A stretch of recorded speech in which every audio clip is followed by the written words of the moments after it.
Olá pessoal, Conrado Calhau aqui falando, sou idealizador do Earnings Cast. Obrigado por estar escutando as conference calls em nossa plataforma. Passando aqui um recado de 30 segundos para falar um pouco para vocês da Anchor. A Anchor é uma plataforma gratuita para a criação de podcast. Ela contém ferramentas que permitem aos usuários gravar e editar áudio, organizá-los em episódios de podcast, publicar podcasts em plataforma de escuta e monetizar o conteúdo. Um abraço a todos e continue conosco.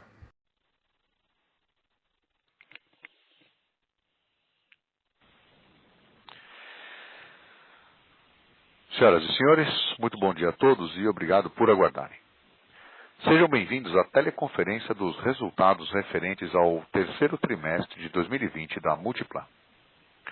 Estão presentes conosco o senhor José Isaac Pérez, presidente, o senhor Armando da Almeida Neto, diretor vice-presidente de Relações com Investidores, o senhor Marcelo Barnes, vice-presidente de Desenvolvimento, e o senhor Hans Melchers, diretor. Informamos a todos os participantes que a apresentação que será realizada está disponível para download no site ri.multiplan.com.br. Informamos também que os participantes estarão apenas ouvindo a teleconferência durante a apresentação da empresa.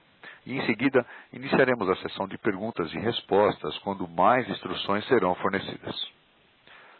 Caso algum dos senhores necessite de alguma assistência durante a teleconferência, queiram, por favor, solicitar a ajuda de um operador digitando o *02.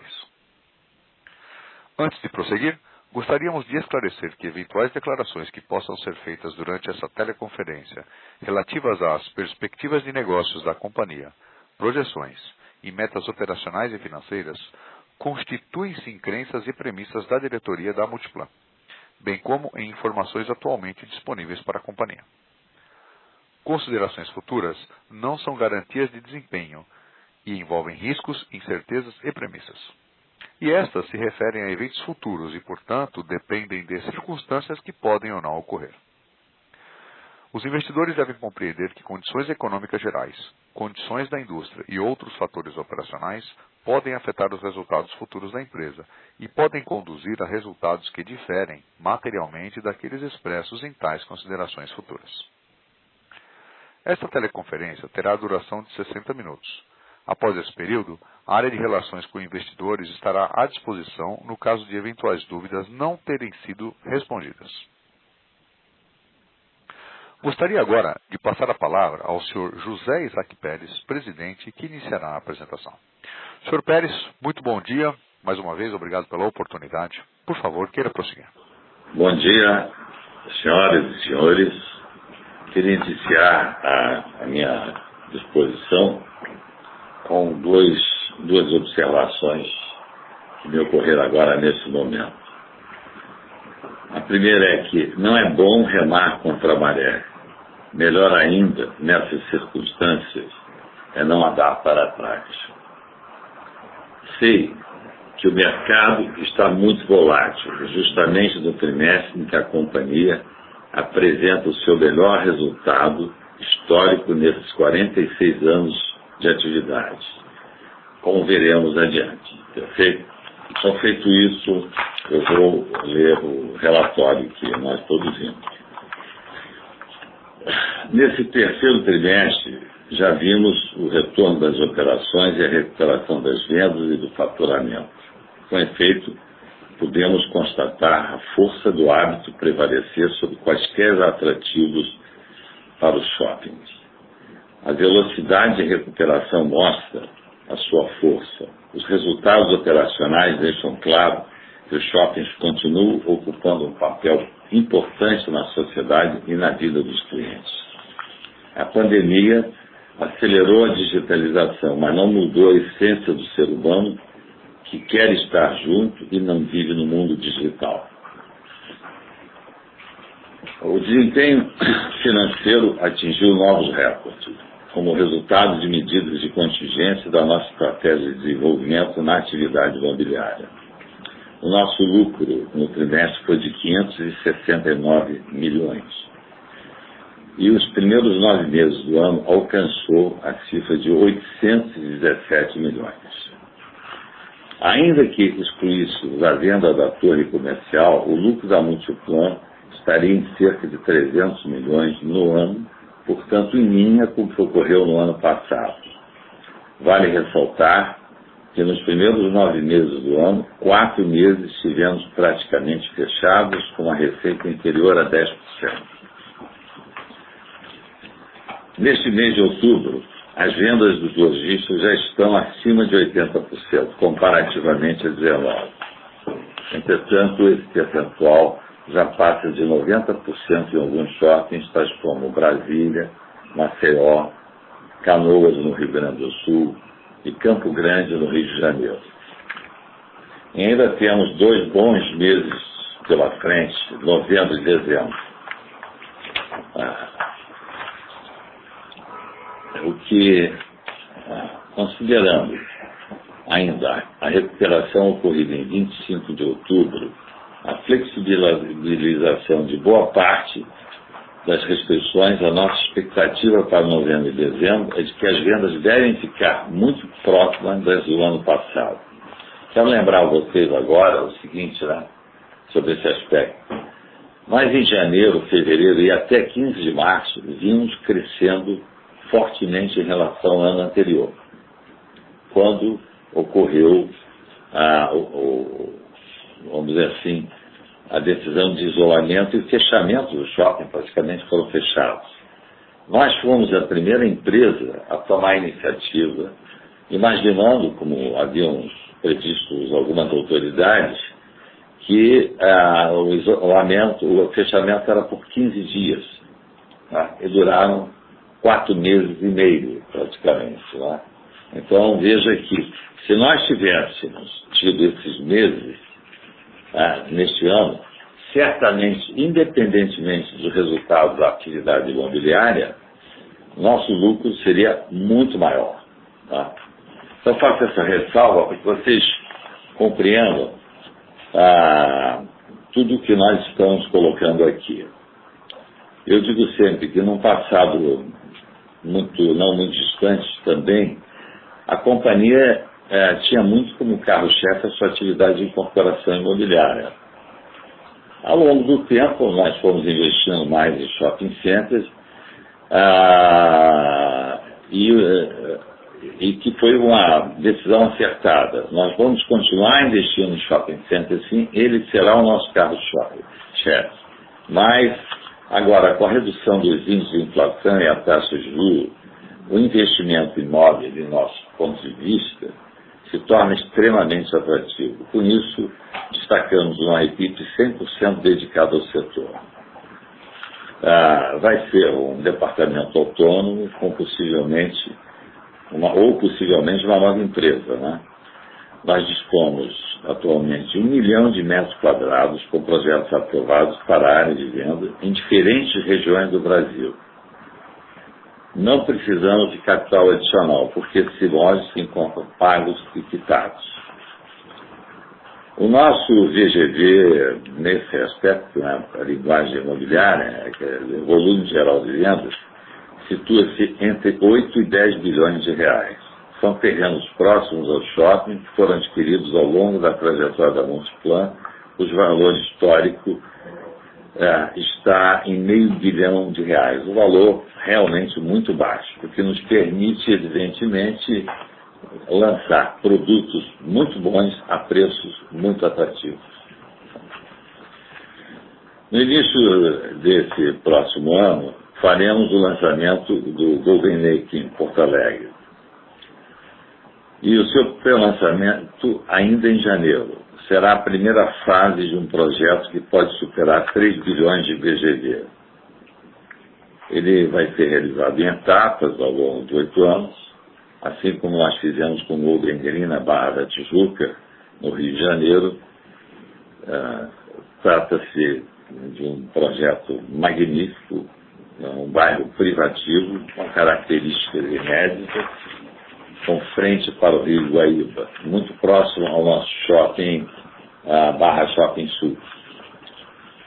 Ao todo serão 18 torres residenciais e uma comercial.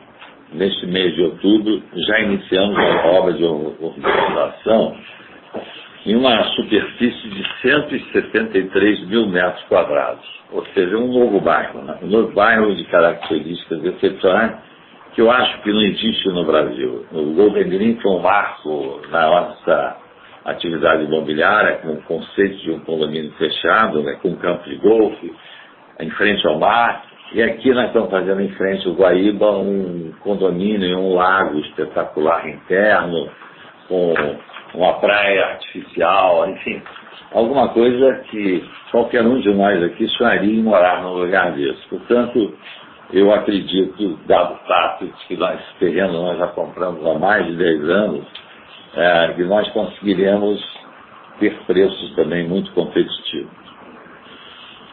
Nós continuamos atentos a toda a diversidade imobiliária, assim como residenciais, escritórios, centro médico, hotéis, hospitais. Por se tratar de terrenos contíguos ao nosso shopping, esses empreendimentos irão também gerar um efeito sinérgico sobre o shopping, né? Beneficiando-se da característica dos nossos complexos multiusos. Temos também expansões previstas para os nossos shoppings, já somam 200 mil metros quadrados. No início do próximo ano, vamos expandir o Parque Shopping Barigui, em Curitiba, e o Diamond Mall, em Belo Horizonte. E em outubro do próximo ano, vamos inaugurar o Parque Shopping Jacarepaguá, o 20º construído pela nossa companhia. Com efeito, nós fomos a primeira empresa no mundo a construir há 30 anos atrás um centro médico dentro do Barra Shopping. São 42 clínicas que realizam cerca de 250 mil consultas e exames mensalmente.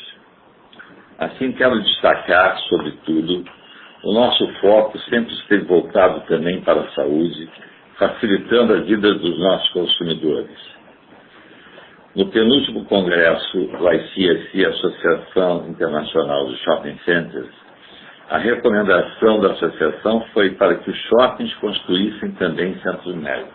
Vejam, senhores, que nós já enxergarmos o efeito sinérgico entre uma atividade de saúde e o prazer que é um shopping, entendeu?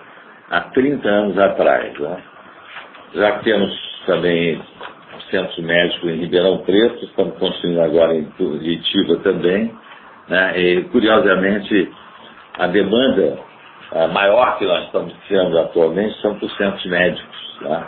Então, veja como o shopping tem uma capacidade de adaptação que a gente se adapta aos novos hábitos, né? Eu digo sempre que o shopping continua sendo um oásis nas grandes cidades, né? Nós vivemos em meio a um caos urbano. E o shopping não deixa de ser um subproduto do caos urbano. O que seriam hoje, por exemplo, as cidades, se os shoppings todos fechassem? A tragédia, para o tráfego, para o uso, tudo, perfeito? Já que as ruas, né, não oferecem segurança, nem um ambiente saudável para que as pessoas possam andar. Depois da pandemia, com a destruição de pelo menos 50% das lojas de rua, se tornou triste, ainda pior, entendeu? Enfim, esse isolamento horizontal que se tomou aqui no Brasil não foi a melhor medida. Do nosso ponto de vista, o isolamento vertical teria sido muito melhor, porque evitaria desempregos em massa, entendeu? E, evidentemente, manteríamos as atividades funcionando com pessoas abaixo de 60 anos, cujo índice de mortalidade abaixo de 60 anos tem sido praticamente igual à da gripe, né? Portanto, não havia essa necessidade, mas, infelizmente, se politizou a pandemia. Não é só no Brasil, isso aconteceu no mundo, né? Eu quero destacar aqui o seguinte: nós tomamos uma iniciativa de pedir a uma empresa de âmbito internacional para fazer testes PCR em 60 superfícies dos nossos shoppings em São Paulo. O objetivo foi verificar a presença ou ausência do coronavírus nos shoppings no estado de São Paulo. Este laboratório de âmbito internacional colheu 60 amostras em 60 diferentes superfícies, tais como a gente faz com o PCR, né? Aquele teste do nariz e tudo. Então eles pegaram o cotonete e foram lá em 60 superfícies, incluindo o sistema de ar-condicionado entre agosto e outubro deste ano.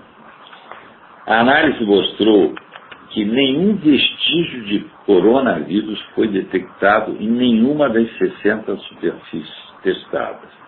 Todas as amostras deram resultado negativo. Quero chamar a atenção que nós nos antecipamos aqui, quando surgiu a pandemia, em contratar infectologistas também para nos orientar. E estabelecemos um padrão que, independente daquele que a Abraço estabeleceu, que foi muito bom também, nós nos antecipamos, né? Tocamos sistemas de ar-condicionado, testamos a temperatura em todas as pessoas, enfim. Os shoppings mostraram agora, as pessoas estão voltando, com mais segurança, ou seja, não é só a segurança física, não é que nós já dávamos, mas é a segurança da sua saúde também. Tá? Enfim, e é com razão mesmo que os infectologistas contratados desde o início da pandemia já indicaram que o shopping center é o local público mais seguro e higiênico do país. E agora nós estamos constatando aquilo que eles já nos falavam quando visitavam o shopping. Né? Como consequência da pandemia, estamos sendo também procurados agora por varejistas que antes só operavam em lojas de rua e buscam os benefícios e a segurança que o shopping dá. Com efeito, oferecemos segurança física, sanitária, fluxo de clientes, estacionamentos, capacidade de reduzir custos e a facilidade de integração com o e-commerce em toda a sua cadeia logística. Estamos sempre nos renovando, nos adaptando aos novos hábitos dos consumidores. É interessante que entre os varejistas do comércio, os do comércio eletrônico foram os que mais procuraram espaço em nossos shoppings nos últimos meses. Mesmo com as restrições ainda vigentes, estamos vendo as vendas passarem de 80% em relação ao ano passado em todas as regiões, exceto ainda em São Paulo, onde o horário reduzido se prolongou por mais tempo. Estamos mantendo medidas de apoio aos varejistas que nos ajudaram a sustentar a taxa de ocupação em 95,3%. Eu quero dizer que quando começou isso, eu imaginei que nós íamos perder 20% dos varejistas. E perdemos muito pouco, porque na realidade a nosso índice estava em torno de 92, agora está em 95,3%. Não é? 98 para 95. Hein? Era de 98. Era de 98 para 95. Não é? Então, eu finalizando, devo dizer que a gente,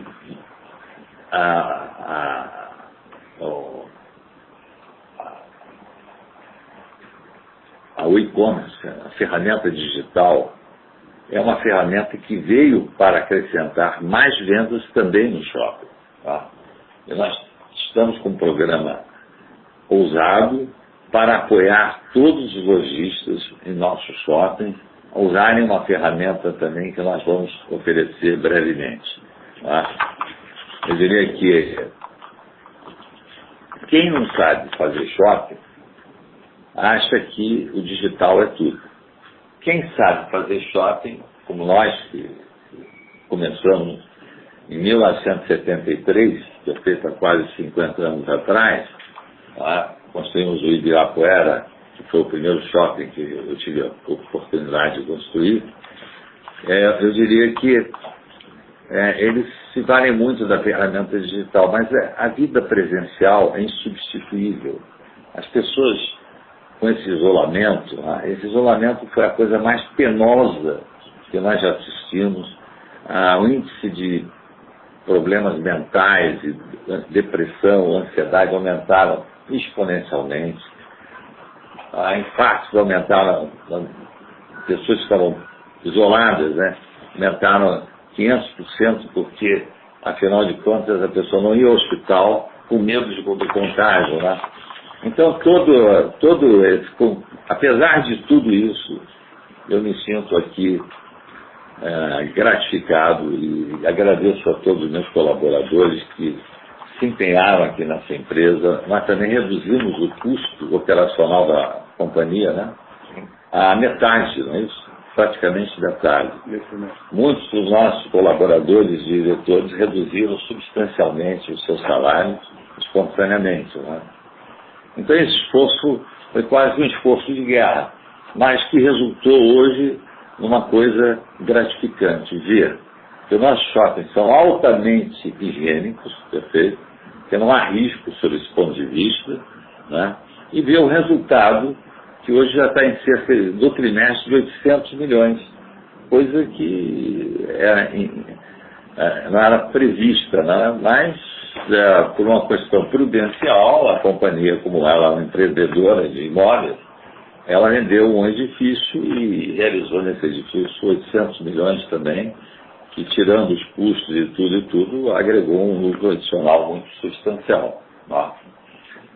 E agora nós vamos também agregar mais resultados com a atividade imobiliária, que será uma empresa, mas nós não precisamos de capital, nem de abrir capital, porque nós temos todos os terrenos pagos, quitados e a preços muito históricos, com um valor contábil muito baixo, né? O que certamente vai gerar um lucro expressivo para a companhia ao longo de 10 anos.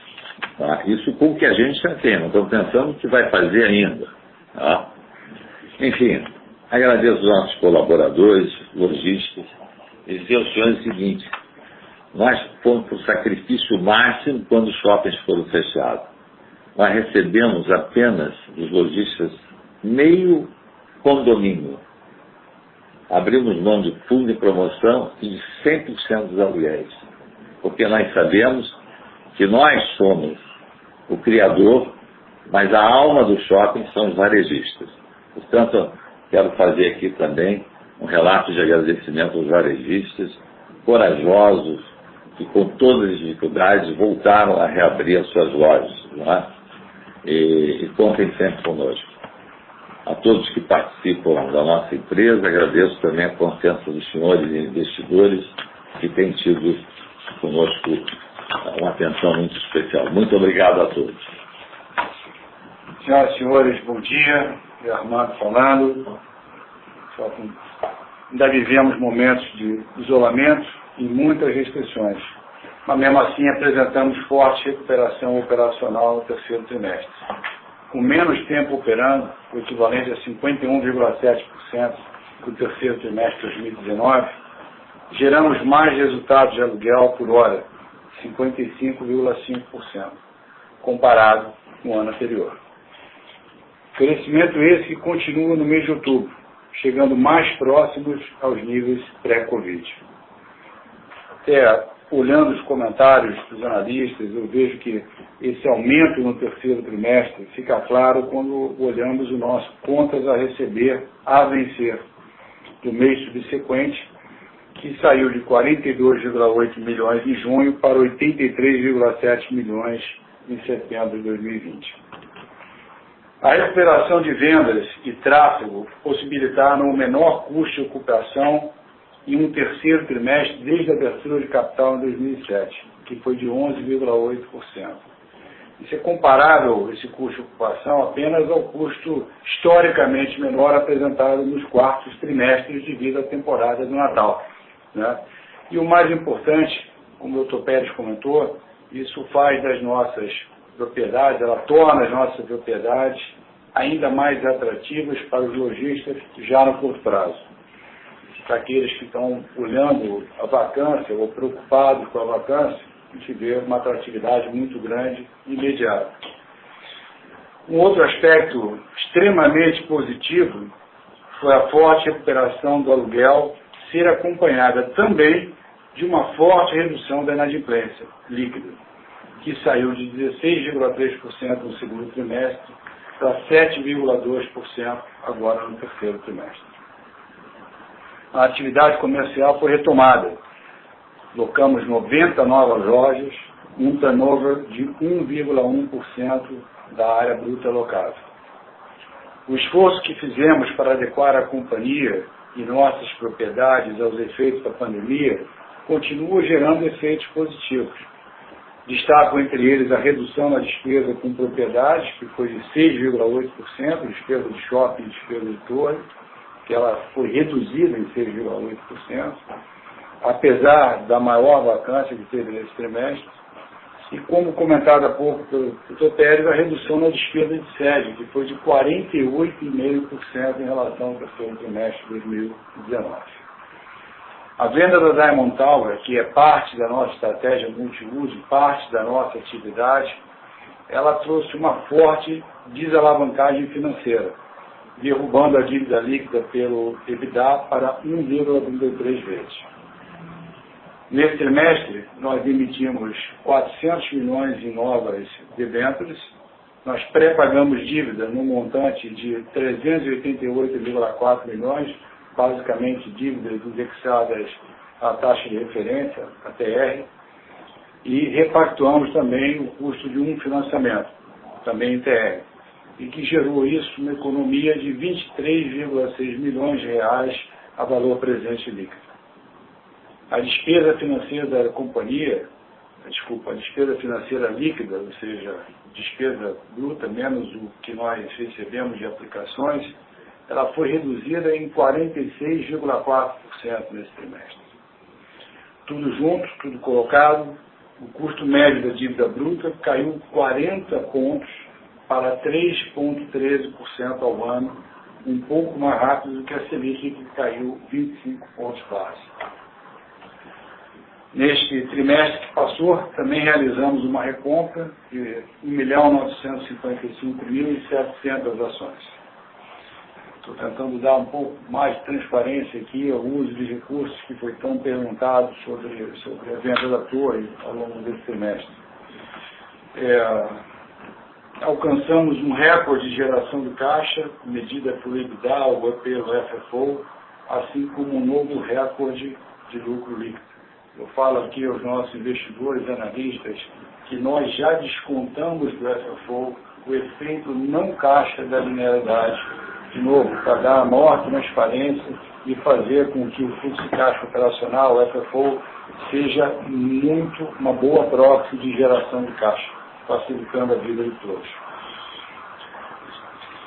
Com o uso de tecnologia, nós seguimos investindo em projetos que possam trazer para Multiplan e seus lojistas um maior acesso aos diversos mercados e entregar aos consumidores ainda mais conveniência e facilidade. Recentemente começamos uma versão beta de vendas através do WhatsApp e participamos de uma nova rodada de aumento de capital da Delivery Center, onde hoje temos uma participação de 26,5%.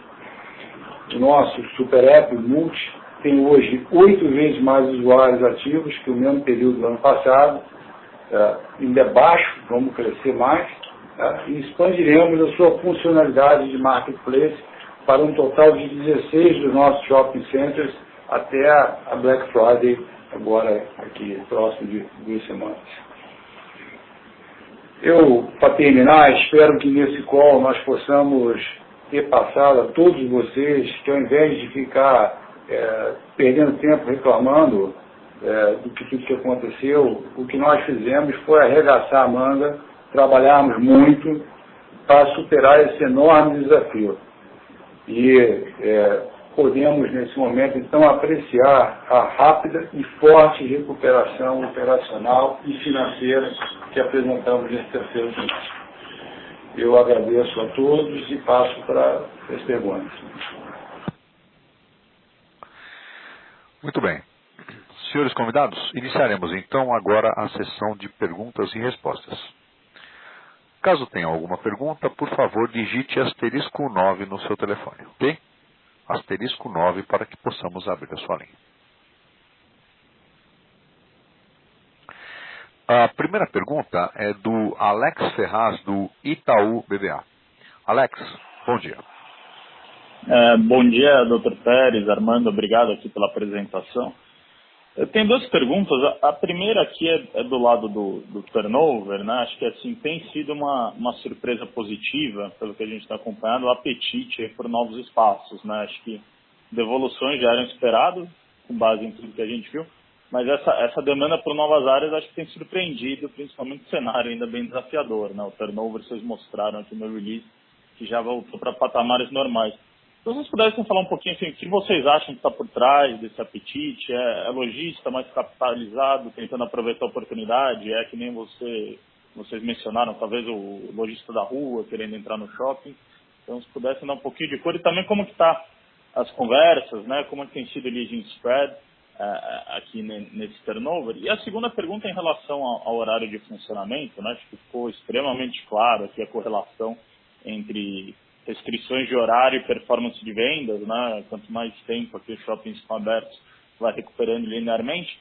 A gente viu, acho que semana passada, que saiu no Valor, não, a notícia, acho que era a Ablos, mencionando que alguns lojistas até estavam pedindo para reduzir o horário de funcionamento. Dá para imaginar que em shoppings 100% de horário de funcionamento a gente vai ter uma discrepância aqui, ou de fato essa notícia aqui não se aplica muito ao portfólio e à performance dos lojistas de vocês? Olha, isso aqui é o senhor José Pérez, tá? Eu queria dizer o seguinte, a gente tem apetite sim por comprar shopping centers que sejam muito bons, mas é muito difícil comprar um shopping muito bom.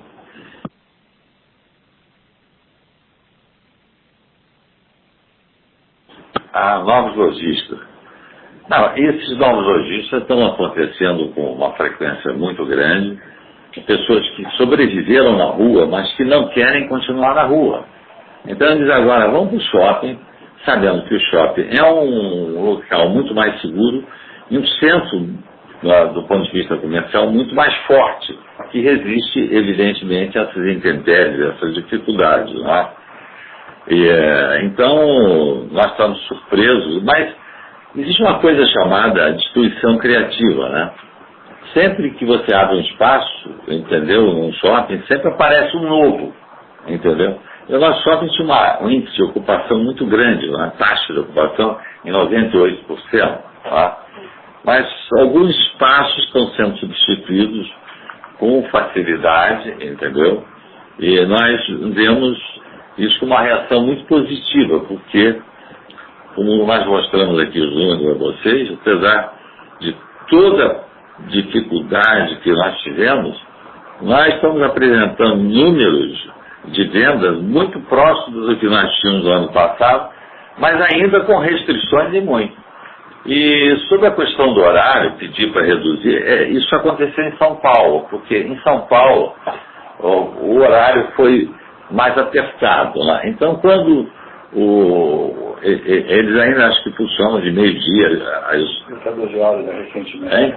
Está 12 horas. Não, agora, recentemente, passou 2 semanas, né? Então, quando se funcionava num período assim de 8 horas, ou seja, para o varejista, ele achava que era melhor ter 8 horas, dada a situação crítica que nós estamos vivendo lá, do que 2 turnos.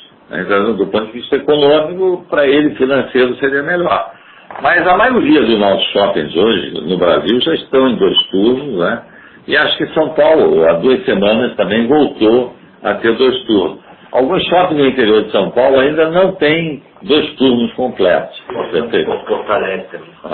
Porto Alegre, por exemplo, também não tem 2 turnos completos.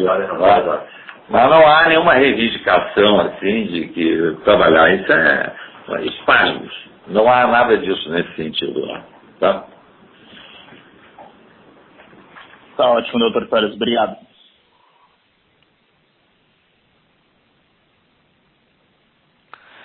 Muito bem.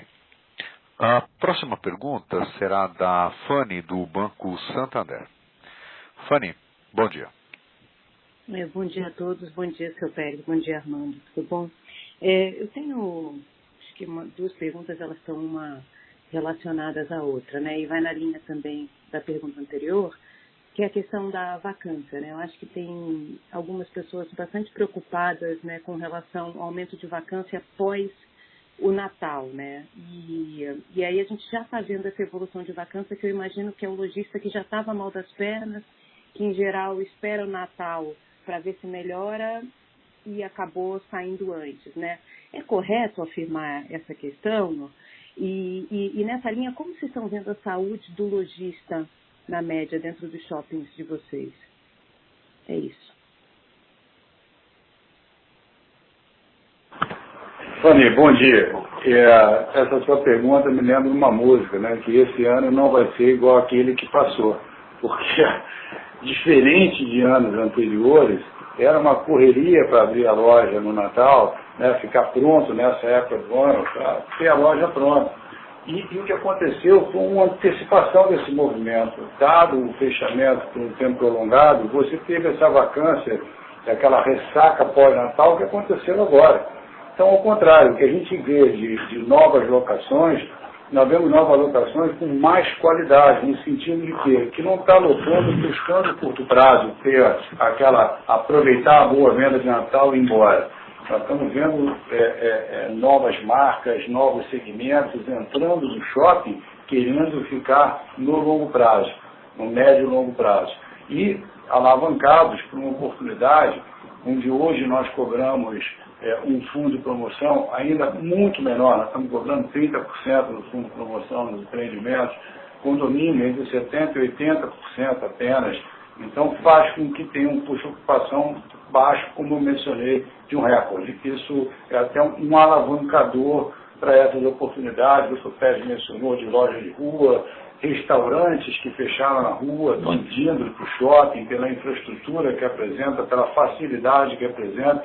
E essa facilidade, essa conveniência é que nos faz acreditar que vai ser muito atraente para fechar essa vacância que foi menor do que nós imaginávamos agora a partir dos próximos meses.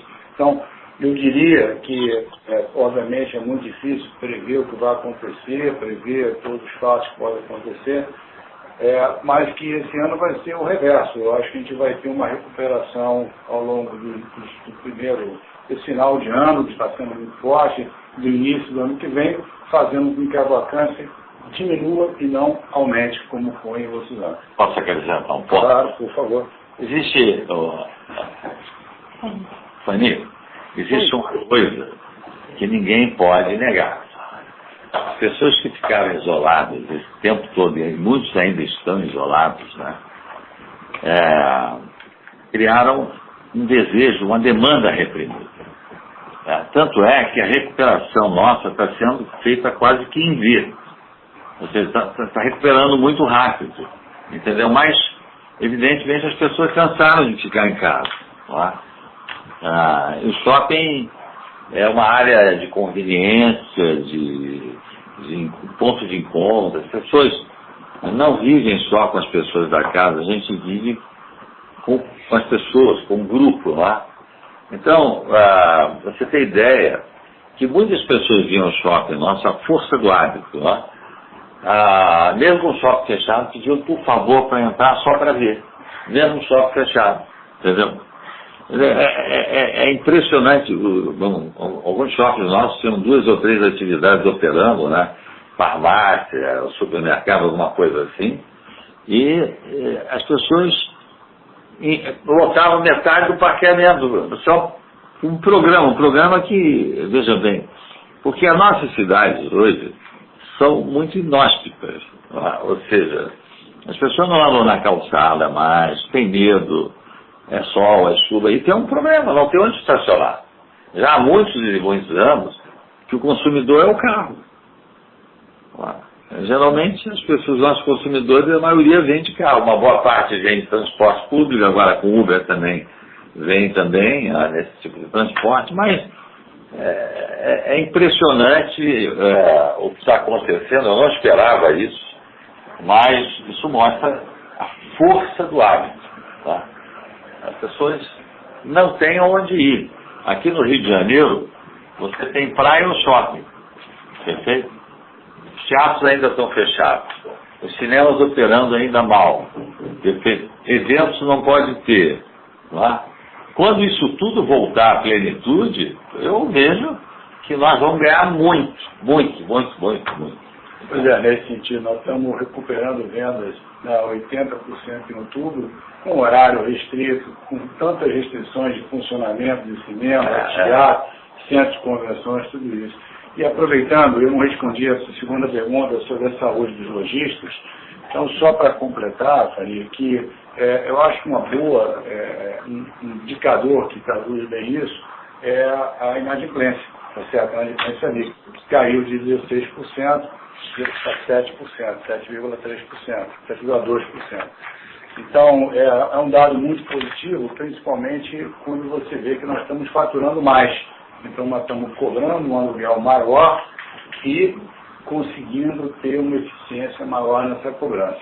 Graças a um ambiente melhor, com aumento de tráfego de veículos, de visitas, tempo de permanência no shopping, que também aumenta, nós fizemos até um estudo e mostramos no relatório, e também, e como consequência disso tudo, as vendas que cresceram, recuperaram fortemente. Ok?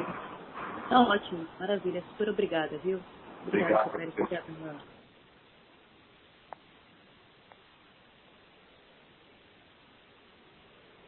Muito bem. Na sequência, teremos o Marcelo Mota, do JP Morgan. Marcelo, bom dia. Bom dia.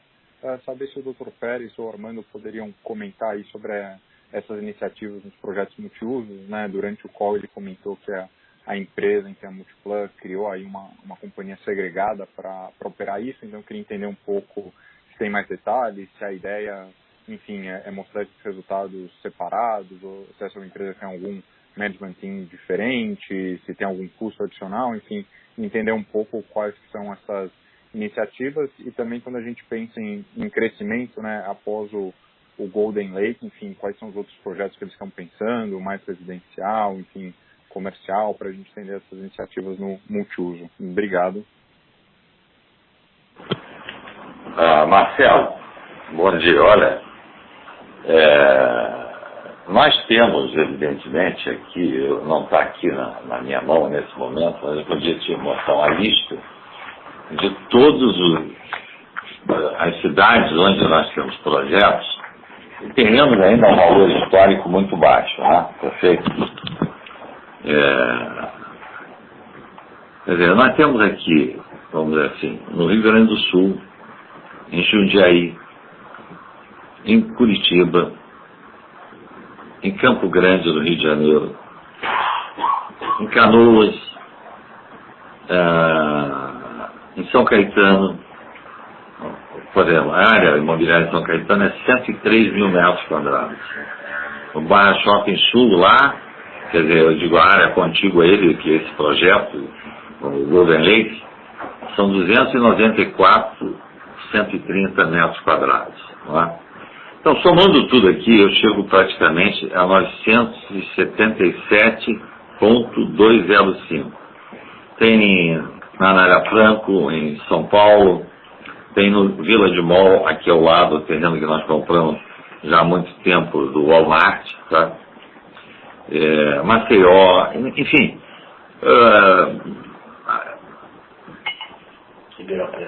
Em Ribeirão Preto também, que é onde nós fomos pioneiros lá, e nós temos uma área gigantesca lá, em torno de 200 mil metros para desenvolver em atividades imobiliárias, em pontos altamente valorizados, porque o terreno que a gente comprou naquela ocasião a R$1 o metro quadrado, entenda você, era uma fazenda, um canavial. Então nós compramos um pedaço da fazenda, tá? Era uma área de agricultura, e transformamos num shopping. E o shopping foi crescendo, tá? E hoje, o último terreno que nós compramos lá, aquilo que nós compramos a R$1 o metro quadrado, ou seja lá que moeda era na época, hoje nós compramos alguns anos atrás a R$3.000 o metro quadrado. Então você vê a valorização exponencial, que isso acontece sempre nos shoppings que criam verdadeiras cidades no seu entorno, como foi Ribeirão Preto, lá não existia nada no entorno, hoje é uma nova cidade moderna. Em Belo Horizonte, onde nós fomos para a antiga BR-4, agora acho que não sei qual BR-3, era aquela música do Antônio Tornado, era a autoestrada Belo Horizonte, Rio de Janeiro. Então, lá nasceu um novo bairro, que é um bairro hoje com o maior poder aquisitivo em Minas, entendeu? Aqui no Rio de Janeiro, o Barra Shopping, quando nós viemos, tinha 40 mil habitantes, agora tem no entorno dele 500 mil. Tá? Então, eu acho que por todas essas razões aqui, parte dessas áreas foram reservadas para a expansão do shopping, mas sobrou, evidentemente, ainda 977 mil metros quadrados, que nos dá mais ou menos uma área edificável em torno de 1 milhão, uma vez a área. E nós estamos sendo conservadores, porque temos projetos aprovados que agora já tem outras taxas de ocupação melhores. Né? Então a gente tem aqui um tesouro enterrado que ainda não foi descoberto. Eu vou mostrar agora a vocês o que a gente vai fazer no Rio Grande do Sul. Acho que vocês vão ficar muito satisfeitos. Não sei se respondi. Só completando a pergunta que ele fez sobre a estrutura aqui...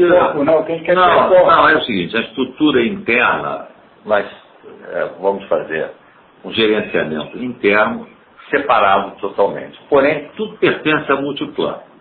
Na realidade, eu posso também criar uma nova companhia que pertence inicialmente 100% a Multiplan, certo? Mas não quero abrir capital imobiliário, nem quero...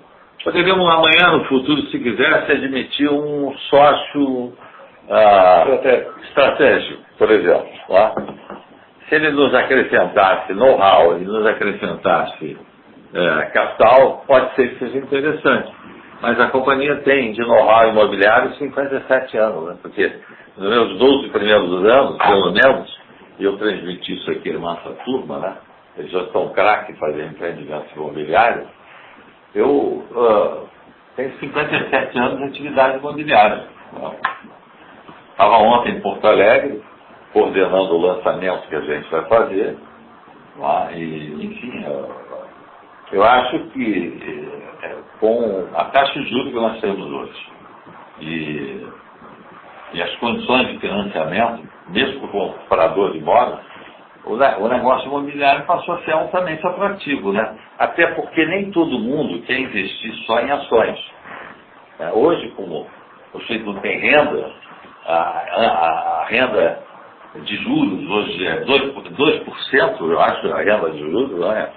Para o investidor, que é ridículo.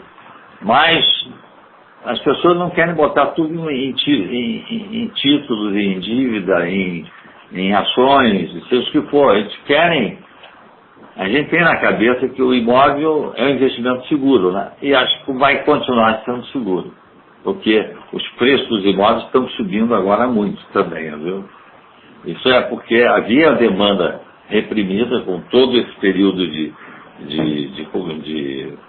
recessão que nós passamos e umas taxas muito altas de juros. Hoje uma taxa baixa, uma inflação mais baixa, eu acho que criou-se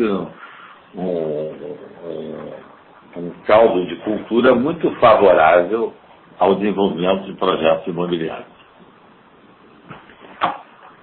Perfeito, muito obrigado. Obrigado, Marcelo.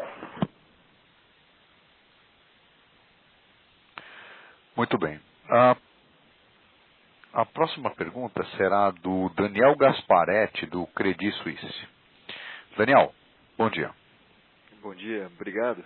Eu queria aproveitar um gancho da resposta do Dr. Pérez mais cedo a respeito de destruição criativa e entender um pouco mais da visão dele sobre como é que ele enxerga a mudança em termos de mix, né? O que mais é necessário, como é que ele enxerga nessa mudança dos shoppings, o que poderia mudar em termos de composição de mix. E o segundo, aproveitar o pessoal também para entender um pouco, tivemos um desempenho fantástico até aqui, muito melhor do que o esperado em termos de recuperação de vendas. Queria entender com vocês o que vocês enxergam em termos de horizonte para a gente voltar ao que seria 100%. O que vocês acham que falta? Você acha que seria alguma coisa, talvez, já para o primeiro semestre de 21 ou não? Leva um pouco mais de tempo essa segunda recuperação. Obrigado e bom dia.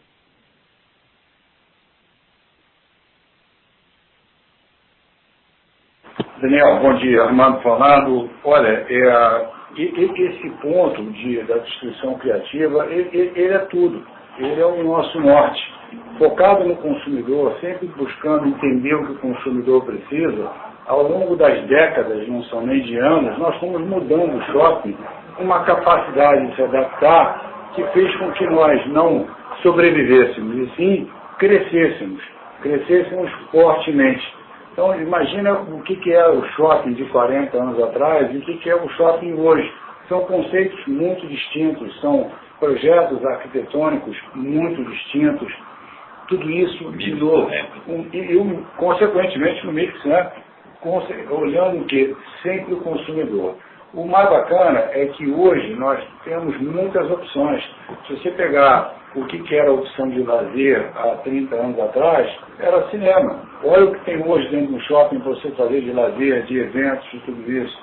Mesma coisa, alimentação. Você ia onde? Você ia na praça de alimentação. Hoje a alimentação ela está separada. O Topé já falou várias vezes, cada vez a gente tem que ser mais a réplica de uma loja, de uma rua de comércio. Então a alimentação está numa praça de alimentação, mas ela também está em lugares específicos, pontuais.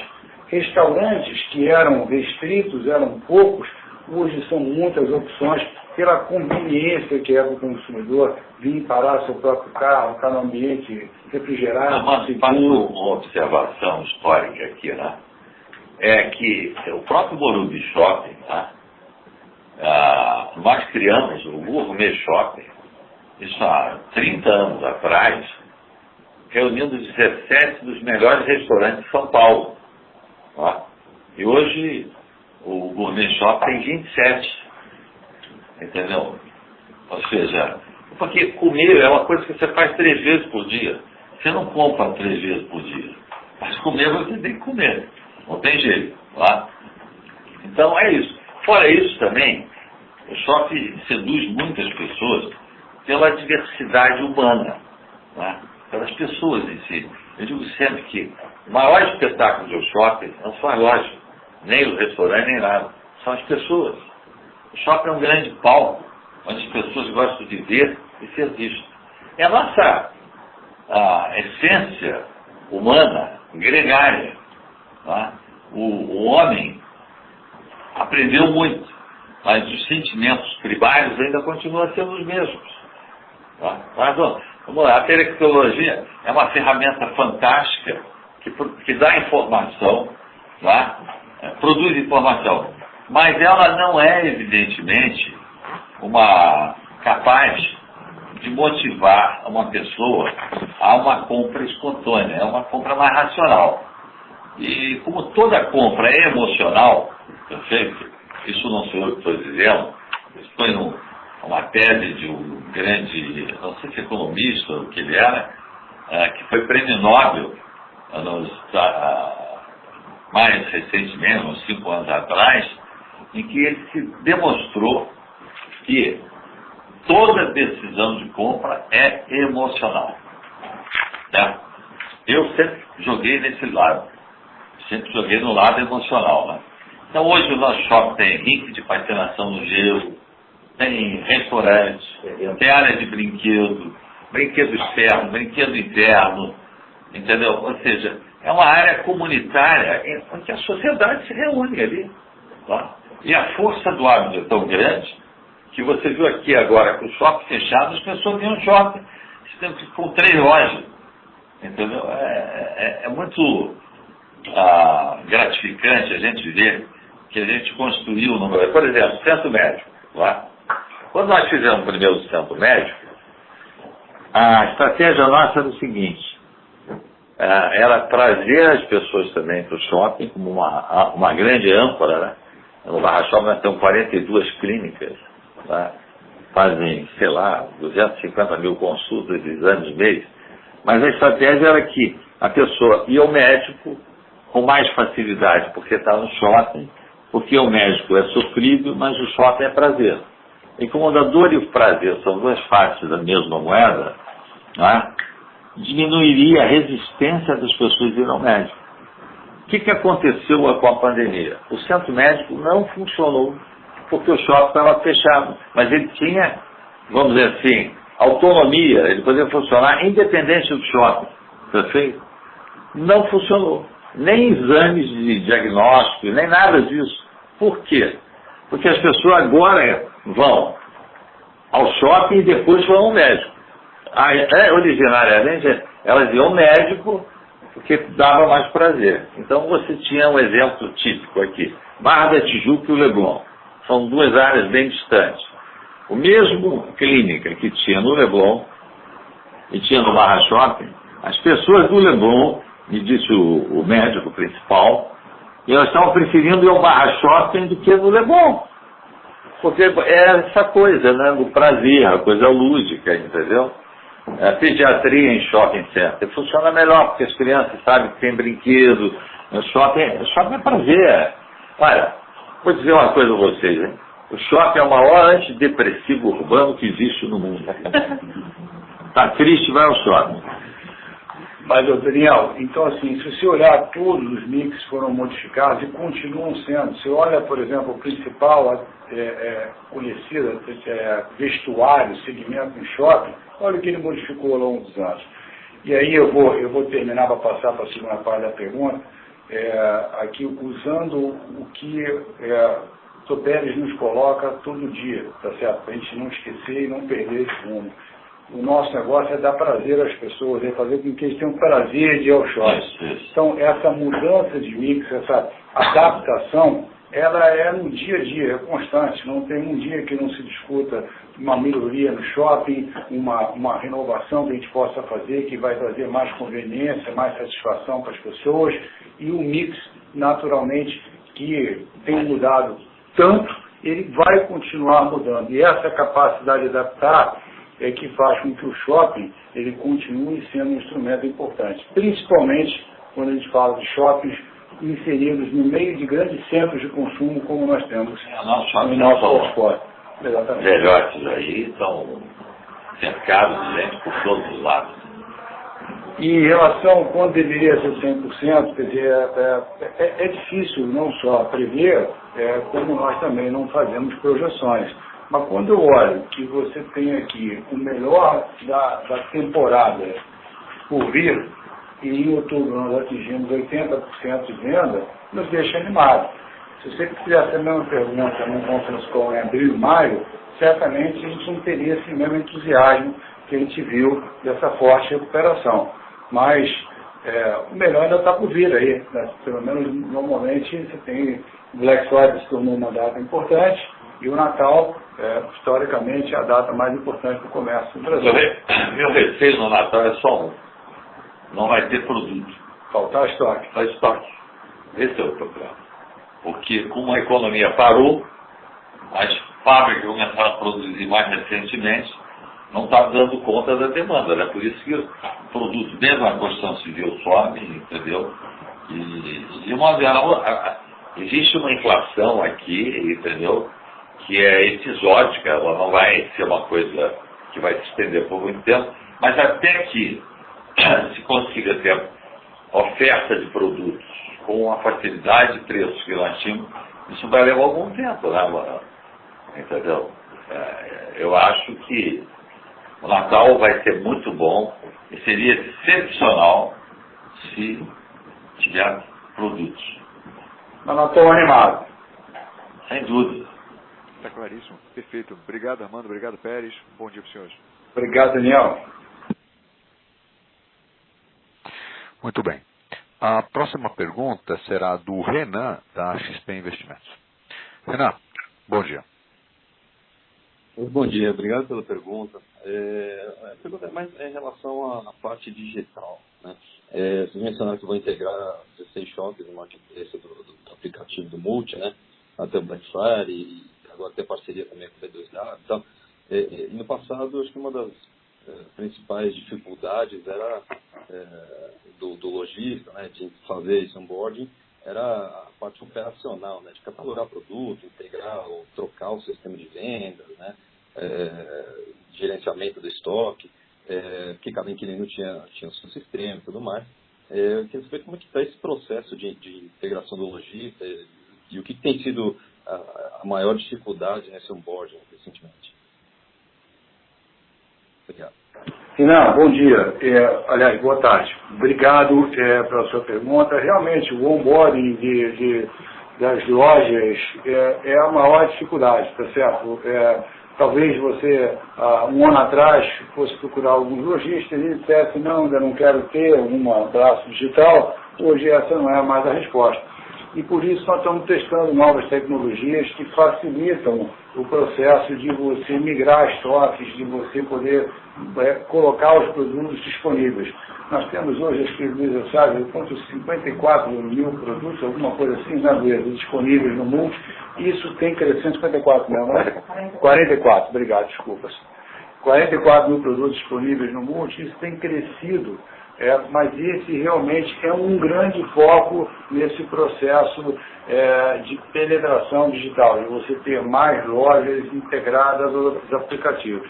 E uma vez que você suba aqueles produtos, seja ele com integração de estoques ou simplesmente com uma planilha Excel, tem N maneiras de fazê-lo, você consegue replicar isso em N plataformas, esses SKUs viram em N marketplaces, e aí essa é a nossa visão, né? Que você, através dessa integração do múltiplo a Delivery Center, possa ser replicado em diversas outras plataformas e gerar um valor maior de venda para o lojista que está aqui instalado no shopping. Mano, eu acho que colocar claramente essa coisa, porque quem não entende de shopping faz muitas vezes essa pergunta, é normal, certo? As pessoas não vivem no mundo digital, vivem no mundo real, vivem no mundo das coisas e das pessoas. A maior atração de um shopping são as pessoas. É uma ilusão pensar que o shopping maravilhoso, oferecendo tudo, com toda a tecnologia possível, vazio, fosse dar certo. Não dá. Perfeito? Então, o que eu quero dizer é o seguinte. O nosso mundo é o mundo das pessoas, tá? Mas o digital é muito importante, sim, como uma ferramenta adicional. Ou seja, a maioria dos lojistas hoje já tem o seu e-commerce próprio, entendeu? Já vendem pelo e-commerce, etc. Né? Mas eles cada vez querem mais lojas no nosso shopping. Por quê? Porque eles sabem que a venda presencial é muito maior e sempre será do que o e-commerce. O e-commerce, que nós estamos vendo muito aqui, é quase que a busca de certas commodities. Por exemplo, se tu quer um jantar, veja uma pizza, isso é 90% das entregas da delivery. Tá? Aí quer um livro, também é uma commodity. Quer vamos supor, um tênis, é uma coisa simples, entendeu? Mas a vida não é tão simples assim, o ser humano é complexo, a vaidade humana ultrapassa muito essas questões primárias, entendeu? Então, os nossos sentimentos não mudaram, as pessoas precisam ver as pessoas. Tá? Por exemplo, nós vamos sair daqui, todo mundo aqui tem duas opções para almoçar, ou vai no Barra Shopping ou vai no Village Mall. Alguém vai em algum outro lugar? Não. Não almoçamos de dentro de casa, não estamos isolados, tá? e não estaremos nunca isolados. Nós teremos a força da energia das pessoas presente, é muito importante, entendeu? E aí tem um aspecto subjetivo, psicológico, que eu não sou doutor nisso para falar, mas eu tenho certeza que as pessoas adoram ir ao shopping para ver e ser vistas, entendeu? É isso. Então, nós temos reforçado os nossos times comerciais aqui na nossa área de inovação, marketing, inovação digital, da mesma forma que via Delivery Center, extremamente dedicada nessa parte.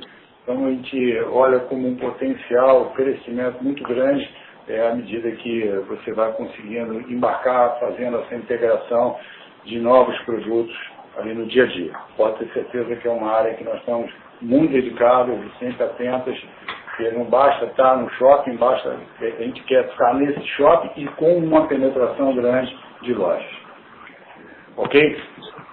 Não, perfeito, obrigado, concordo. Acho que é um serviço adicional que agrega bastante valor para o lojista, né? Mas enfim, a parte física acho que continua sendo dominante aqui, o essencial, que é até um pouco do que vocês mostraram já na recuperação das vendas à medida que os shoppings foram abrindo. Exatamente. O físico volta. Obrigado pela pergunta, Renan. Obrigado. Muito bem. A próxima pergunta será do Gustavo Cambaúba, do BTG Pactual. Gustavo, bom dia. Oi, bom dia a todos. Eu queria entender um pouquinho mais, olhando até aquele dado que vocês abriram mês a mês, né, de evolução da venda e do aluguel. O aluguel está rodando muito parecido, né, com o nível de venda.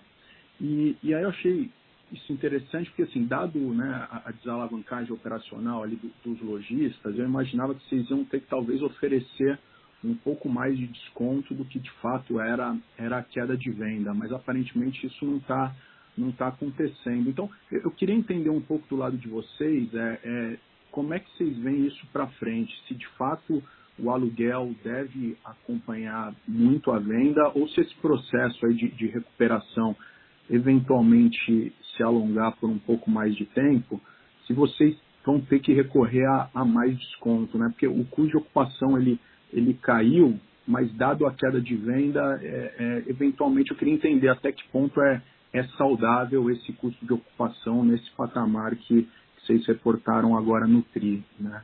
É isso, obrigado.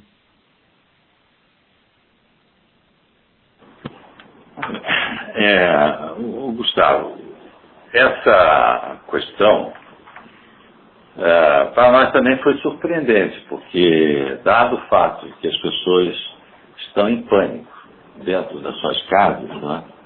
Muitas pessoas ainda não saíram de casa, coitadas, estão adoecendo mentalmente, entendeu? Por conta de uma campanha feita pela imprensa e pela televisão que ultrapassa muito a realidade do que é o Covid, perfeito? Então, o maior prejuízo que nós vimos, o maior obstáculo, foi convencer as pessoas a voltar para o shopping, garantindo que, evidentemente, é um lugar seguro. Tá? Isso nós fizemos, a Abrace mesmo, toda se empenhou, a nossa associação se reuniu e estabelecemos protocolos muito antes das exigências municipais, entendeu? De dar ao comprador uma visibilidade de segurança, de meio, etc. Né? E nós fomos muito rígidos nisso. E as pessoas começaram a voltar. Agora, ainda existe assim 30% de pessoas, que nós estamos sabendo, que não saem de casa e têm medo de andar no shopping. Mas elas vão perder esse medo. Tá? Agora mesmo, com essa pesquisa, esse estudo que nós fizemos por uma empresa de absoluta fidedignidade, né, internacional, em que eles não constataram em 5 shoppings da Multiplan em São Paulo nenhum vestígio de coronavírus, perfeito? E era uma questão até que os nossos infectologistas já diziam: olha, não tem um lugar mais seguro do ponto de vista público, com um local público. O shopping é um bem público, né? Mais seguro que um shopping, entendeu? Então, na medida em que eles vão vendo essa segurança, e agora nós vamos divulgar o resultado dessa pesquisa, né? Nós vamos trazer para a realidade aquilo que se tornou uma ficção, entendeu? Essa é a minha visão. Quer dizer, se evidentemente não tiver nenhum reviravolta, que eu acho que não vai ter, porque até mesmo a curva de aprendizado do coronavírus, de tratar a doença, já ocorreu. E hoje, evidentemente, se trata as pessoas, a maioria, nas suas casas, como uma gripe. Tá? Raramente elas vão para o hospital. E a taxa de mortalidade abaixo de 60 anos equivale a de uma gripe hoje. Ou seja, o problema é que a imprensa confunde muito a cabeça das pessoas e eu acho que nós estamos vendo o renascer de uma nova vida, porque o curso da vida não pode ser confinado. O confinamento é a morte de um país, é a morte de uma cidade, é a morte de um shopping center, é a morte de qualquer negócio. Tá? Não é como, o mundo não vai viver no mundo da Lua, porque nós ainda vamos levar muito tempo até lá. Assim como o mundo não vai viver só no mundo digital. Tá? Então, o que foi durante a pandemia? As vendas digitais nossas não chegaram a 5%. As pessoas iam para buscar o produto no shopping, mas não tem aquele impulso, aquele desejo. Até porque dentro de casa, sem poder fazer nada, as pessoas só pensaram em comer e beber. Aliás, aumentou muito o número de bebidas, de vendas de álcool, o que é ruim, é nocivo, porque afinal você se habitua a tomar todo dia um alquinho, e acaba virando alcoólatra. Então eu acho que eu tenho 80 anos, eu não fiquei nem um dia na minha casa. Trabalhei presencialmente dentro da empresa com alguns diretores, depois mais, entendeu? E se não fosse essa atitude nossa presencial, nós não teríamos tendo o resultado que nós temos.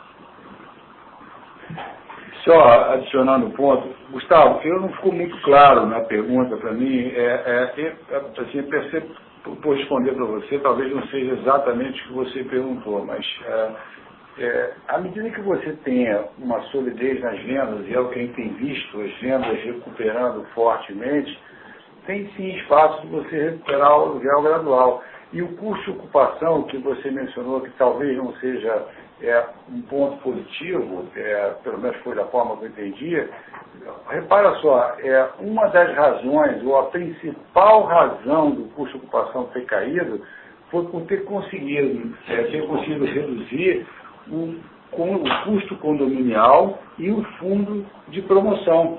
E não o aluguel. Então, assim, essa foi a principal razão. Então, nós conseguimos cobrar um aluguel parecido com o de vendas e, através da eficiência gerada nos condomínios, fazer com que o shopping ainda fosse mais barato, colocar assim, para o lojista estar. Né? Por isso a gente acha positivo. E aí, como consequência, você vê, mais uma vez, eu tinha respondido antes, a taxa de inadimplência sendo reduzida, o que mostra a sustentabilidade desse processo. Eu não sei se eu entendi bem a sua pergunta, mas é a resposta que me parece ser mais adequada ao meu entendimento. Era isso? Sim. Não, Armando, foi bem nessa linha mesmo, na verdade. É que assim, olhando o teu custo de ocupação aí, ele caiu uns 100 bips mais ou menos, né, contra a média histórica, por uma queda de venda que foi relativamente grande, pelo menos no TRI. Né? A minha preocupação aqui é mais do ponto de vista mesmo de quão saudável fica o lojista nesse contexto, né? Porque com uma venda caindo na magnitude que caiu, esse teu custo de ocupação ajustando 100 bips, eu imagino que vamos dizer assim, a rentabilidade do lojista piorou muito. Aí eu queria entender um pouco isso, talvez nesse cenário mais parecido com outubro, né, que é uma queda aí de por volta de 20% das vendas. Dá para imaginar o que seria um custo de ocupação adequado, né? Ele tem que cair mais e ficar aí por volta desses 11% e 12%, ou pode começar a voltar um pouco mais? Como vocês veem isso? Gustavo, é o seguinte, nós, durante o período crítico, aqueles meses, nós cobramos dos lojistas meio condomínio. Obviamente que nós tivemos um prejuízo naquele período. Meio condomínio, entenda bem. 0 de fundo de promoção, 0 de aluguel. Certo? Mantivemos isso. E vimos ajustando a cobrança do aluguel de acordo com a venda dele. Tá? Então, hoje, por exemplo, agora em outubro, eu acho que nós já vamos conseguir cobrar 85% do que a gente cobrava. Entendeu? Por quê? As vendas estão se aproximando de 85%. Então, nós não fomos draconianos de exigir lá atrás que ele tivesse que pagar o aluguel ou financiar o aluguel que ele não pagou, porque aí nós vamos matando aquilo que é a essência do shopping, que é o lojista, perfeito? Então, nós tivemos consciência, foi a empresa que mais reduziu despesas em shopping e menos cobrou, principalmente na fase crítica.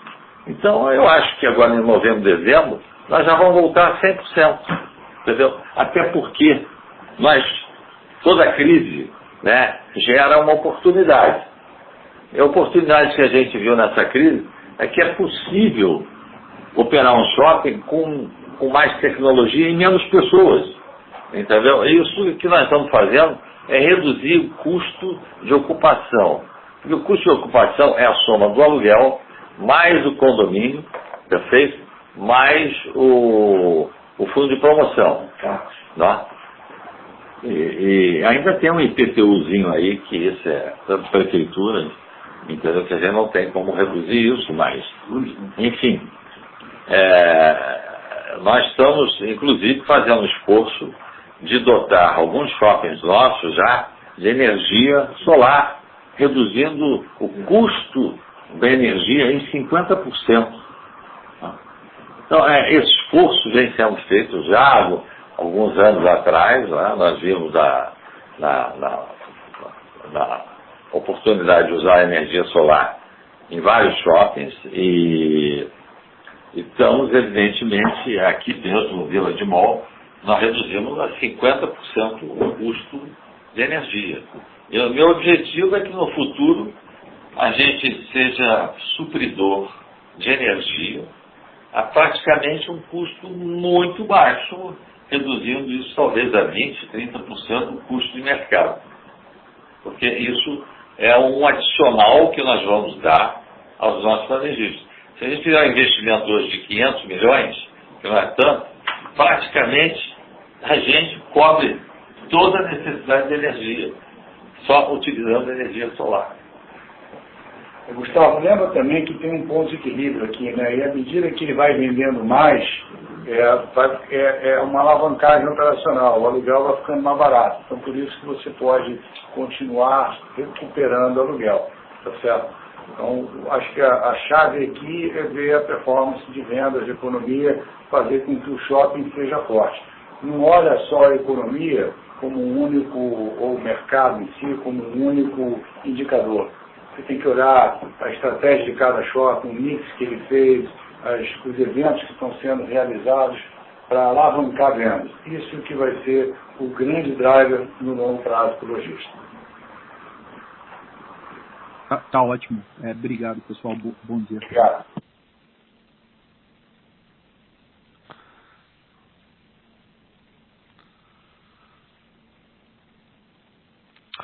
A próxima pergunta será da Nicole, do Bank of America. Nicole, por favor. Obrigada. Boa tarde, obrigada pelo call. Tenho duas perguntas. Primeiro, quero voltar um pouquinho para esse custo de condomínio. Então, imagina com os shoppings abrindo, com os horários maiores e também, imagina você está arcando custos adicionais de limpezas, etc. Então, como que a gente pode ver isso daqui para frente? Estou pensando nas lojistas, esse custo de condomínio, conforme que os shoppings está aberta mais horas, etc. É uma linha que realmente tem um desconto permanente, a gente pode ver daqui para frente. E a segunda pergunta, eu queria voltar um pouquinho para o mix. Então, vocês têm um shopping novo que vai ser inaugurado o ano que vem.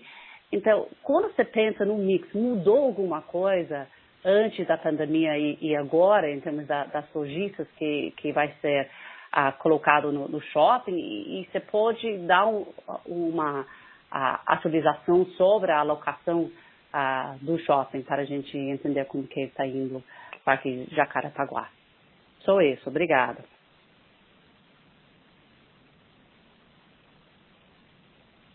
os condomínios é um esforço permanente, independentemente da questão do Covid, certo?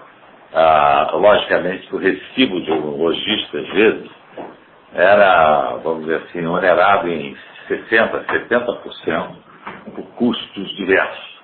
Nós reduzimos isso em muito. E do outro lado, o seguinte, a racionalização dos sistemas, a utilização de tecnologia, etc., inclusive a produção de energia solar, que a gente vem investindo nisso lá, isso tudo vai gerar um custo muito menor no futuro. Né? E nós não vemos agora, nesse momento, quer dizer, nenhuma reclamação nesse sentido. Né? Os lojistas estão bastante animados, é o que nós sentimos.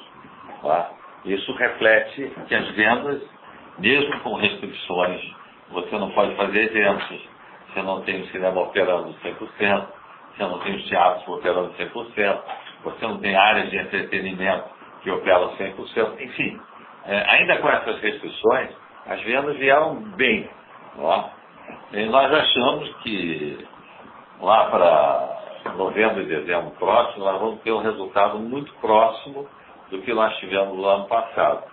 E se tivesse mais produtos, porque eu acho que aqui nós vamos ver um problema que hoje é um problema nacional, é a escassez de bens e serviços, porque, evidentemente, as indústrias começaram a produzir um pouco mais tardiamente e agora, para repor os estoques, fica um pouco mais difícil, mas Jacarepaguá certamente vai ser um shopping que vai surpreender.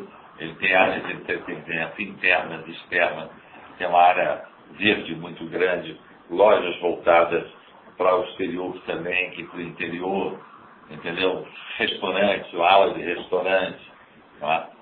Enfim, e até um ringue de patinação oficial dentro dele para as pessoas se divertirem. Toda essa coisa lúdica vai tornando, evidentemente, aquilo que para nós é a nossa filosofia, dá prazer às pessoas. Tá?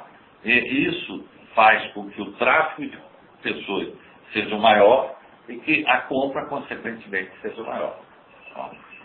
Em relação à questão de sustentabilidade desse curso, se você for olhar, nós estávamos cobrando 50% com shopping fechado, depois fomos passando a 60%, porque ainda tinha uma série de serviços que não eram oferecidos, e agora, conforme os shoppings estão ficando mais abertos, por exemplo, pega várias cidades com 12 horas por dia e com maior movimento no Natal, você vai aumentando gradualmente. Mas o que nós vemos é que no ano que vem, por exemplo, você vai continuar tendo um custo condominial nominal, não estou nem falando do estado da inflação, menor do que o ano passado. A mantendo dado, né? Campo Grande, shopping nosso, em Campo Grande, aqui no Rio de Janeiro, as vendas já foram maiores este mês do que o ano passado. Superou o ano passado, mesmo com as restrições. Maceió da mesma maneira. Maceió também. 70. Isso com um custo menor. E a gente vive de forma sustentável. Nós abaixamos o custo do condomínio sem ter que colocar dinheiro. Não foi um negócio que a gente abaixou e teve que cobrir uma despesa, não. Nós conseguimos rapidamente reestruturar os custos condominiais, estruturas de pessoas, para dar uma resposta rápida e poder ajudar o lojista a atravessar essa fase difícil. Em relação a mix que você perguntou, antes e depois, Nicole, todo esse momento que nós passamos nos deixou muito claro que o caminho que nós já estávamos seguindo, de ter mais área verde dentro dos shoppings, mais parques, mais áreas abertas, integradas ao shopping, é um caminho vitorioso, é um caminho do shopping do futuro. E esse evento de saúde colocou ainda mais claro isso. Então, por isso, nós temos visto essas áreas abertas com bastante gente, as pessoas compram um café, compram um chocolate, vão sentar ali fora, vão aproveitar um bom momento. Então, a gente tem convicção do trabalho que nós já vimos fazendo, que estudamos muito, pesquisamos muito, e já vimos implementando nos últimos anos nossos empreendimentos, está no caminho correto e continua sendo um modelo do shopping do futuro. E a sua última pergunta, quanto tem de ABL? 70%, em torno de 70% do ABL já locado no Parque Jacarepaguá. E está prevista a inauguração no 4º trimestre do ano que vem. Está previsto? Não. Vai acontecer. Tá ótimo. Muito obrigada. Obrigado a você. Tchau, Nicole. Tchau. Muito bem. A próxima pergunta será do André Mazzini, do Citibank. André, boa tarde. Oi, boa tarde, Dr. Pérez, Armando, Barney de Range. Primeira pergunta sobre a posição de caixa, né? Então, 1,8 bi depois da venda da torre. Queria entender a cabeça para esse caixa. Assim, ele é super alto, por um lado, é bom ter caixa no momento ainda volátil, mas parece, enfim, talvez acima do caixa ótimo que vocês queiram por longo prazo. E aí o uso desse caixa, se pudesse talvez dividir entre novos projetos, aquisição, o Dr. Pérez falou no começo, tem apetite para aquisição, só que é difícil comprar shopping bom, e distribuição recompra, né? O que vocês, entre essas 3 caixinhas, o que a gente pode esperar para esse caixa? E a segunda pergunta sobre o multi-app, interessante a parceria com o WhatsApp que vocês fizeram. Queria entender se faz sentido colocar lojista que não está em shopping físico da Multi ainda no multi-app, né? Acho que benefícios talvez seriam um efeito de rede, né, para o consumidor. Quanto mais lojista na plataforma digital, melhor para ele. E, eventualmente, até gerar lead para novo lojista, né? Se alguém está indo muito bem no multi-app e não está no ABL físico ainda, isso poderia gerar um lead para uma ocupação do ABL físico. Obrigado. André, em relação ao caixa, eu acho que já deu olhando os 3 meses que passaram, quer dizer, na verdade, de 2 meses, agosto e setembro, te deu um pouco de clareza do que a gente fez. A gente fez foi melhorar o custo da dívida, principalmente pré-pagando algumas dívidas em TR, que tem um componente fixo maior, TR está zero com essa taxa de juros, e então melhorando o custo de captação, o custo da dívida bruta da companhia. Compramos também algumas ações. Olhar para frente, eu prefiro não falar um pouco do para frente nesse momento, até por questões de regulatórias, de projeções e tudo isso. Mas, quando você olha o nosso fluxo de amortização, você vê que nós temos 450 milhões, 449 milhões de dívida vencendo agora no 4º trimestre e o que nós estamos preparados para pagá-las. E no dia 23 de outubro, também público, nós pagamos o JCP, juros sobre capital próprio, que havia sido declarado em setembro e em dezembro de 2019, no montante de cerca de 148 milhões, porque já foram descontados dos impostos que foram retidos no momento da declaração. Então aí ele te dá uma boa ideia de uso de caixa de uma forma significativa para esse 4º trimestre. Tá? E, obviamente, a companhia está bem desalavancada, então essas oportunidades que você falou, elas podem ser sempre facilmente, o mercado está muito líquido, tem dinheiro de prazo curto, prazo longo, em inflação, em CDI, tem muitas opções que permitem alavancar a companhia. Eu vou dizer uma coisa, eu acho que o melhor investimento que a gente pode fazer agora é comprar a ação da própria companhia. Porque ela está subavaliada, entendeu? Não é isso? Não, é proibido falar isso? Não sei, eu não sou técnico nesse assunto.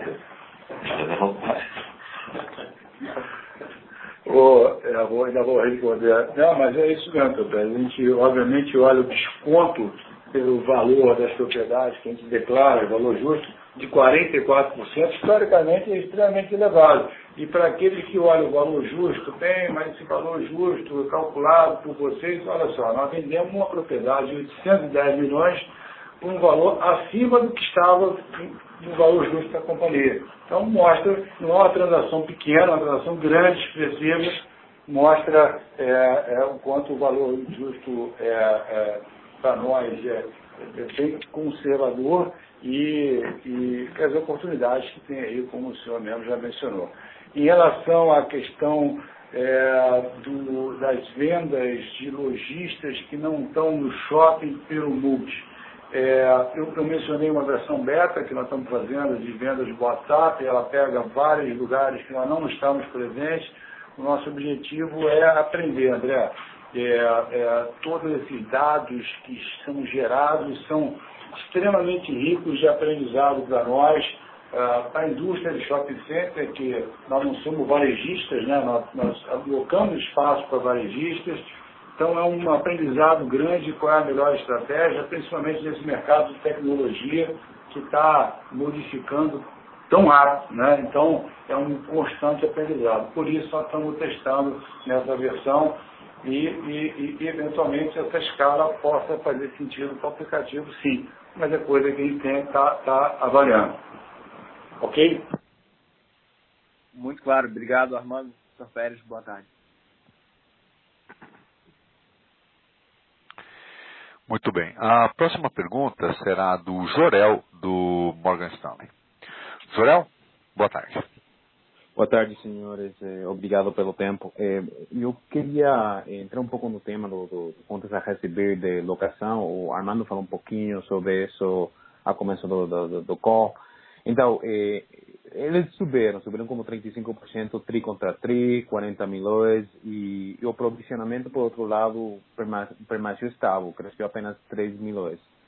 Então, eu lembro que ao começo do ano, no primeiro semestre, vocês ficaram mais conservadores na área de provisionamento. Então, o que eu queria entender, como eu deveria pensar sobre essas contas a receber que subiram? Desde a gente deveria pensar que tem muito mais segurança que vai ser pagas, eles já foram pagos agora em outubro.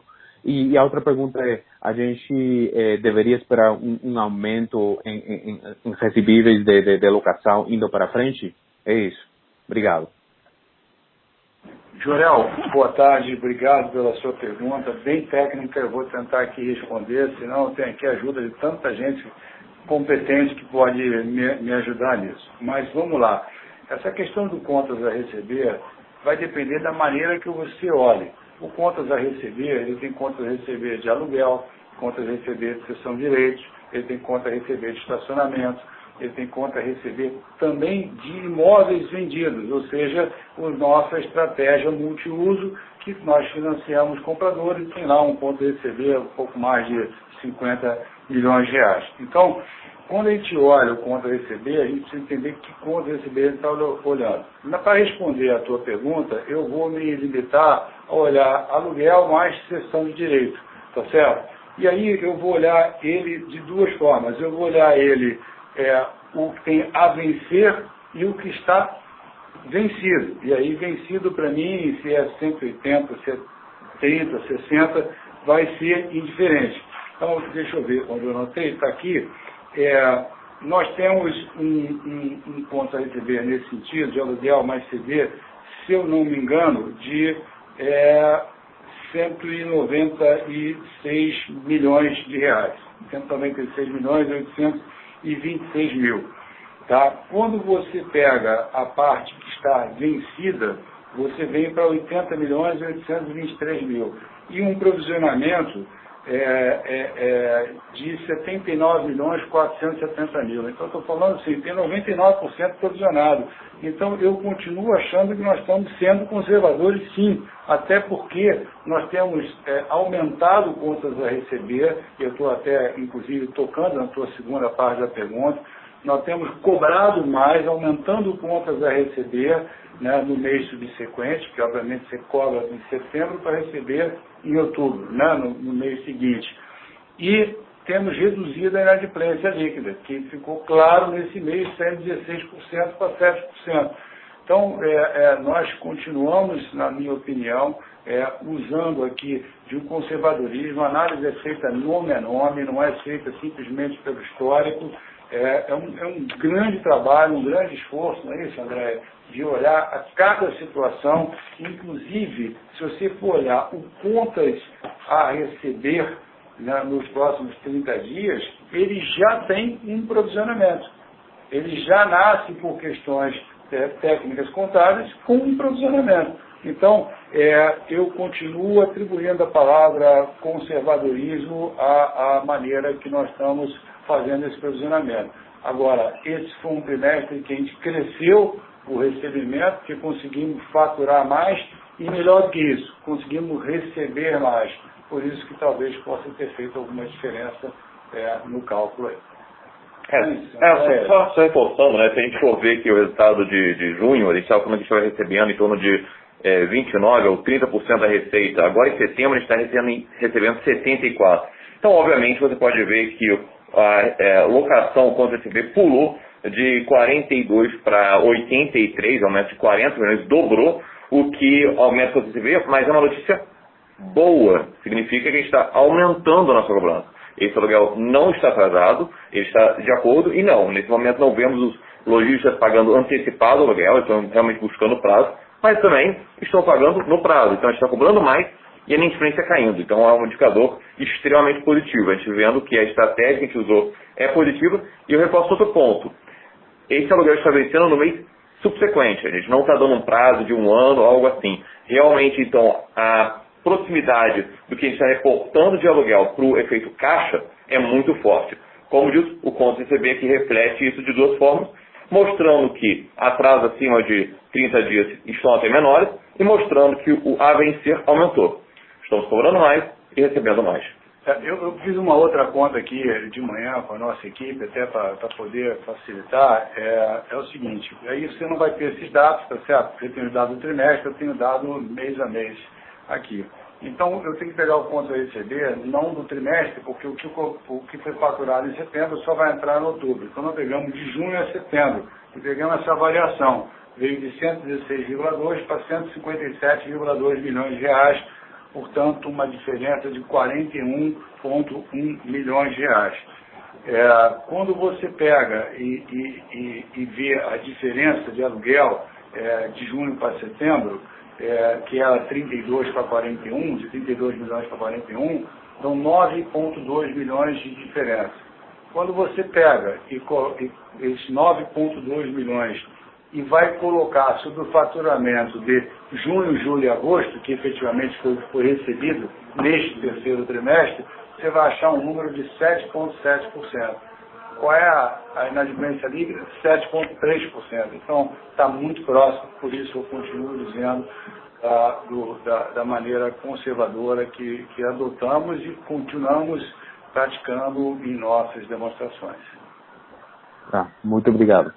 Obrigado a você, Joel. Desculpa ter sido tão técnico para todos. Não.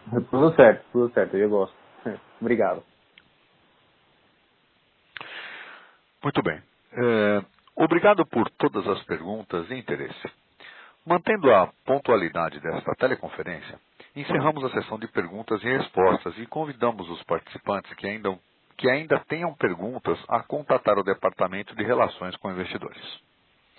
Gostaria de passar então a palavra para o senhor José Isaac Pérez para as últimas considerações. Senhor Pérez, por favor.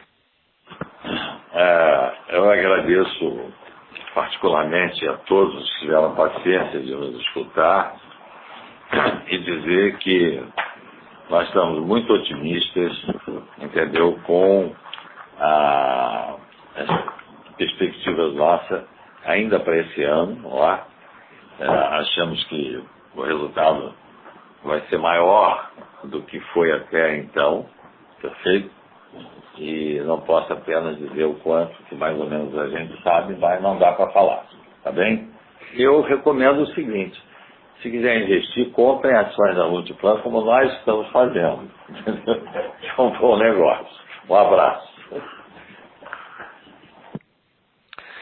Muito bem. Assim, a teleconferência dos resultados do terceiro trimestre da Multiplan está encerrada. Tenham todos uma excelente tarde e podem desconectar suas linhas.